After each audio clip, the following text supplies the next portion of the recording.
कोल्हापुरातील शेंडा पार्क परिसरातील विकास कामांमध्ये 70 कोटींचा कथित घोटाळा झाल्याचा आरोप मनसेने केलाय। तर सार्वजनिक बांधकाम विभागाला धारेवर धरलंय। 224 कोटींच्या निधीतून काम पूर्ण न करताच कोट्यावधींची रक्कम उचलल्याचा दावा मनसेने केलाय। या प्रकरणाची ईडी मार्फत चौकशी करण्याची मागणी सध्या करण्यात येते। 8 दिवसात कारवाई न झाल्यास मनसेचा इशारा देण्यात आला। असं निवेदन तुम्हाला कोल्हापुरात कोण देणार नाही, असे बारीक बारकाईने आम्ही तयार केले।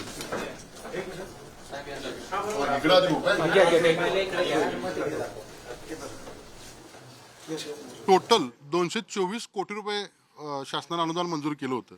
त्यामध्ये 65 ते 70 कोटी रुपयाचा घोटाळा ह्या ठेकेदार संबंधित अधिकाऱ्यांनी केलेला आहे। त्या MB मध्ये खाडाखोड करणे, निविदा प्रसिद्ध व्हायच्या अगोदर रस्ता करून घेणं, अशा बऱ्याचशा त्रुटी आम्ही या अधिकाऱ्यांना दाखवलेल्या आहेत। तर येत्या 7 दिवसामध्ये जर संबंधित अधिकाऱ्यांच्यावर बोर्ड साहेबांनी कारवाई नाही केली तर वेगळ्या पद्धतीने मनसे आंदोलन करेल।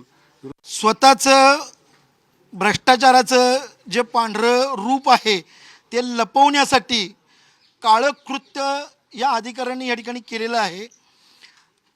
ज्यावेळी आम्ही कार्यकारी अभियंत्यांना भेटायला गेलो होतो, त्यांच्या केबिनमध्ये त्या महिला नव्हत्याच, तरी देखील त्यांच्याकडून गुन्हा दाखल होतो आणि यात जर कारवाई नाही झाली तर आम्ही ईडीच्या कार्यालयात